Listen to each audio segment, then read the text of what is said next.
இன்றைக்குள்ள கால சூழ்நிலையில் சிறியவர்களுக்கு அதிகப்படியான ஒரு சுதந்திரம் பெற்றோர்களால் வழங்கப்படுகிறது. இந்த சுதந்திரம் வழங்கக்கூடிய ஒவ்வொரு தாய் தந்தையர்களுமே என்ன மனநிலையில் தங்கள் பிள்ளைகளுக்கு இந்த சுதந்திரத்தை வழங்குகிறார்கள் என்றால், எங்கள் தந்தை எங்களை கொஞ்சம் கடுமையான போக்கில் தான் வளர்த்தார்கள், வார்த்தெடுத்தார்கள். விரும்பிய பொருட்களை உடனே பெற்று தந்தது கிடையாது. நாங்கள் அவர்கள் வந்தாலே நடுங்கி நிற்போம் வீட்டுக்குள். வீட்டில வாப்பா உள்ள வராருன்னா பிள்ளைங்க வெளியே பெறுவாங்க. அப்படித்தான் பல பிள்ளைகள் இன்றைக்கு வளர்ந்து நீங்கள் தந்தையாக மாறி இருப்பீர்கள். வாப்பா எப்ப வெளியே போறாரோ அதுதான் வீட்டில் நமக்கு ஒரு சுதந்திரத்தை போன்ற ஒரு மனநிலை இருந்திருக்கும். காரணம், கூடுதலான கண்டிப்பு, கூடுதலான பல்வேறு விதமான நமக்கு ஒரு வற்புறுத்தல்களை, நிர்பந்தங்களை நம்முடைய தந்தையோ சிலர் குடும்பத்தில் தாயோ ஏற்படுத்தி இருப்பார்கள். இதுவெல்லாம் பிள்ளைகளுக்கு எது மாதிரியான ஒரு மனநிலையை தந்திருக்கிறது என்றால், இப்படி வாப்பா இருக்கக்கூடாது, ஒரு உம்மா இருந்து அப்படி இருக்கக்கூடாது, இந்த மாதிரி இருக்கக்கூடாது, அன்பை மட்டுமே காட்டிக் கொண்டிருக்க வேண்டும், அதிகமான முறையில் அரவணைப்பை செய்ய வேண்டும். அப்படி அன்பும் அரவணைப்பு மட்டும்தான் ஒரு பிள்ளையை வார்த்தெடுப்பதற்கான வழிமுறை என்று இப்போது தந்தையாக இருப்பவர்கள், அல்லது இப்போது தந்தையாகி 10 ஆண்டுகள் 15 ஆண்டுகள் ஆனவர்கள், இனி தந்தையாக கூடிய இடத்தில் உள்ளவர்கள் எல்லாம் இந்த ஒரு சிந்தனை ஓட்டத்தில் இருக்கிறார்கள். நீங்கள் பார்க்கலாம், ஒரு 20-30 ஆண்டுகளுக்கு முன்பு வந்த எந்த ஒரு பிள்ளையாக இருந்தாலும் சரி, வாப்பாவை நீங்கள் நாங்கள்னு பேசுறத தவிர எந்த வார்த்தையும் இருக்காது. நீங்க இப்படிதான் பேச்சு இருக்கும். பாப்பா நீங்க வாங்க போங்க உட்காருங்க. இவன் எத்தனை வயசு நாளைக்கு மாறினாலும் இந்த வார்த்தை எப்படி தொடரும். இவருக்கு 60 வயசு ஆயிரும் பிள்ளைக்கு, வாப்பாக்கு 95 வயசு இருக்கும். இவரே பேரம்பேத்தி எடுத்துட்டாரு, பிள்ளையே பேரம்பேத்தி எடுத்தாச்சு. 95 வயசுல இருக்கிற வாப்பாவுக்கு அதே வார்த்தை தான், பாப்பா நீங்க வாங்க, சாப்பிட்டீங்களா, நல்லா இருக்கீங்களா, இந்த வார்த்தை எப்படி தொடர்ந்து கொண்டே இருக்கிறது. ஆனால் இப்போது தந்தையாக மாறக்கூடியவர்கள் தங்கள் பிள்ளைகளுக்கு எப்படிப்பட்ட ஒரு பாடத்தை போதிக்கிறார்கள், நீ நானும் சொல்லு, அந்த பிள்ளை சொல்றது வேற. இப்படித்தான் பிள்ளைகளுக்கு போதிக்கும் செய்கிறார்கள். நண்பர்களாக மாறுகிறோம். எது நட்பு? பிள்ளை கிட்ட வந்து ஒரு ஃப்ரெண்ட்ஷிப்பா பழகிடணும்.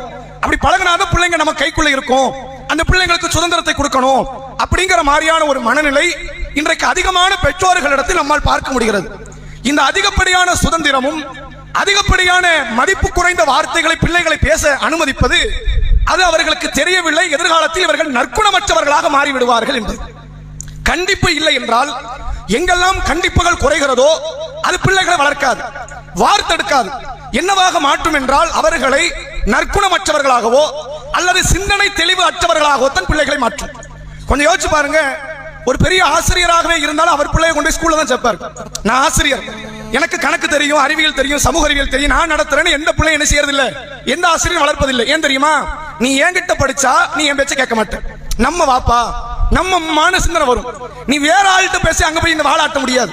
அப்ப அடுத்த நபர்கள்ட்ட நீ படிக்கும் போதுதான் உன்னுடைய கல்வி அறிவும் உன்னுடைய நற்பண்பும் ஒழுக்கமும் அது வளரும் என்று எல்லா மக்களும் பொதுவாக புரிந்து வைத்திருக்கிறார்கள். என்கிட்ட என் பிள்ளை படிக்காது, என் பிள்ளை என்கிட்ட என்ன பண்ண முடியாது, அது படித்து முன்னேறாது என்று எல்லா மக்களும் வழங்கி வைத்திருக்கிறார்கள். தனக்கு அந்த பாடம் தெரிந்தாலும், தன்னால் அந்த கல்வியை கற்றுத்தர முடியும் என்ற நிலை இருந்தாலும், ஒரு டியூஷன் கூட வீட்டுல வாப்பா எடுக்க மாட்டார். வாப்பாவுக்கு தெரியும், அம்மாவுக்கு தெரியும், பாடம் எடுக்க தெரியும். என் பிள்ளை என் பேச்ச என்ன பண்ணாது, கேட்காது. அப்ப நல்லா தெரிந்து வைத்திருக்கிறார்கள். நம்முடைய பிள்ளைகள் நம்முடைய பேச்சை கேட்காது என்றாலே, அடுத்தவர்கள் இடத்துல கேட்கிறது என்றாலே அதுக்கு என்ன காரணம்? அவர்கள் கண்டிப்பார்கள். நம்மகிட்ட போதிய அளவுக்கு என்ன இல்லை, அந்த கண்டிப்பு இல்லை. இந்த கண்டிப்பு எங்கெல்லாம் குறைகிறதோ அது சுதந்திரத்திற்கு வழிவகை செய்வதல்ல, வரம்பு கடந்த காரியத்திற்கு வழிவகை செய்யும்.